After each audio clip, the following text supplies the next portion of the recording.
చేయాల 2019లో వచ్చేట్టు విడిగా చేసి తెలుగుదేశాన్ని బెనిఫిట్ చేసి పెట్టాడు. 2024లో తెలుగుదేశంతో కలిసి ముందుకెళ్తానంటున్నాడు. ఇందులో అసలు ఈయన ఎస్టాబ్లిష్మెంట్ ఎక్కడ ఉంది? నెంబర్ 1. ఇప్పుడు కూడా ఎంత తీసుకుంటానంటున్నాడు? 23 25.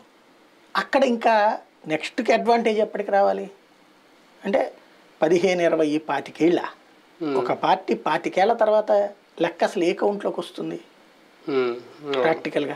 ఎన్నికలకు ముందు జన సైనికుల నుంచి తిరుగుబాటు రాకుండా జాగ్రత్త పడుతున్నారా? ఆ బుజ్జగింపు చర్యల్లో భాగమేనా ఈ భరోసా, ఈ హామీ అనుకోవచ్చు? అంతే. ఎందుకంటే ఇప్పుడు రాబోయేటువంటి రోజుల్లో అసంతృప్తి రానియకుండా మూడవ వంతు ఇప్పుడు తీసుకుని నువ్వు తర్వాత వచ్చే సెట్లలో 3వ వంతు అంటే దానికి ఒక అర్థం ఉంటుంది. అంతేనా? టీడీపీని కూడా ప్రిపేర్ చేస్తున్నారా? ఆఫ్టర్ కూటమి అధికారంలోకి వచ్చిన ప్రతి దాంట్లో మాకు 3వ వంతు కావాలని ఇప్పటి నుంచే ఒక సంకేతం. చంద్రబాబు గారిది ఎట్లా ఉంటుందంటే 3వ వంతు మాకు ఇవ్వాలని భలేవాడు పవన్ నా సంగతి నీకు తెలుసు కదా అని భుజం ఇచ్చి చేస్తాడు. భలేవారు సార్ అని ఇట్లా భుజం ఇచ్చి కరెక్టే సార్ చంద్రబాబు నాతో చెప్పారంటాడు. అంతే కదా. అంత మించి ఎప్పుడన్నా జరిగిందా? అంతకుముందు లేదు. 3వ వంతు ఎవరు రాసి ఇచ్చారు?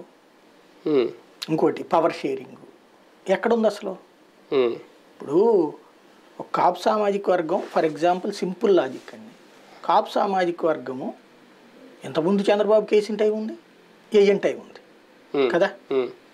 వేసినటువంటి వాళ్ళు ఇవాళ పవన్ కళ్యాణ్ చూసి వెయ్యాలి. ఎందుకు వెయ్యాలి?